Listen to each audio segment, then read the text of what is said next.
What prompted this was there was a group, a hate group that was out here virtually every week with signs that said things like Israel out of the Middle East,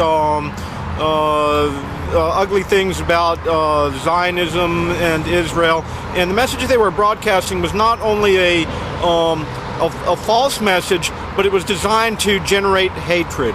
And basically this group, when I came out and I talked to them one-on-one, they are a hate group, and they have some very vicious things. They've posted things like Judaism is not a real religion, but it's a devil cult, and they use the Talmud to make magic to upset the natural order of things. But when you talk to them, they say, oh, well, we're just concerned about injustice in the world.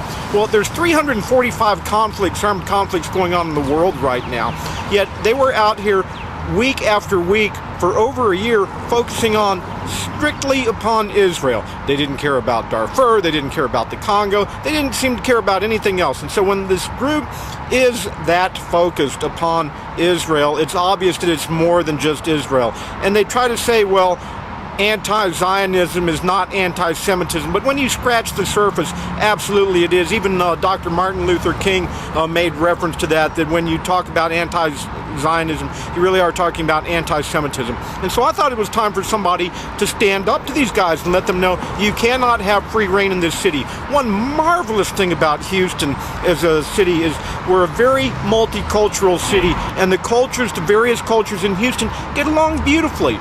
There's no room for hatred in my hometown here, and I'm a bigot. I don't like haters. I'm bigoted against bigots, and this was obviously a hate group. They were trying to foment hatred, and I thought it was important that somebody come up and not only counter the message that they had been broadcasting to the tens of thousands of drivers on the freeway that see this, but that somebody let this group know they cannot have free reign and even perhaps disrupt their activities, which we have successfully done to a significant degree.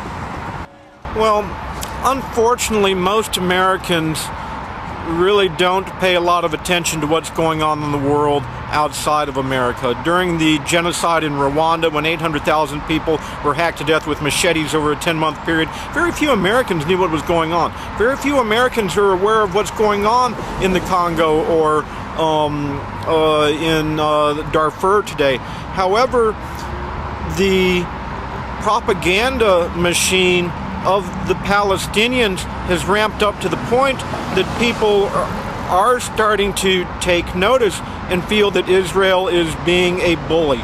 And it's clear that anti-Semitic incidences, attacks on synagogues, attacks on Jewish students have been on the increase and the upswing around the world. It's starting to happen here. And when you see now rallies like they had in Fort Lauderdale, where they had signs where they were screaming the ovens weren't big enough, in Los Angeles where they have signs Hitler was right, it's starting to come here. And it's not a question of never again, it's a question of can it happen here?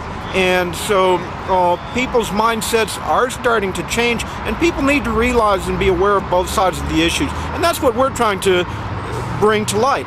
Israel wants peace. Peace equals prosperity. If the Gazans were willing to accept peace and stop launching rockets into Israel, they would prosper just the same as the Jordanians have done from the peace treaty that they have gotten into with Israel.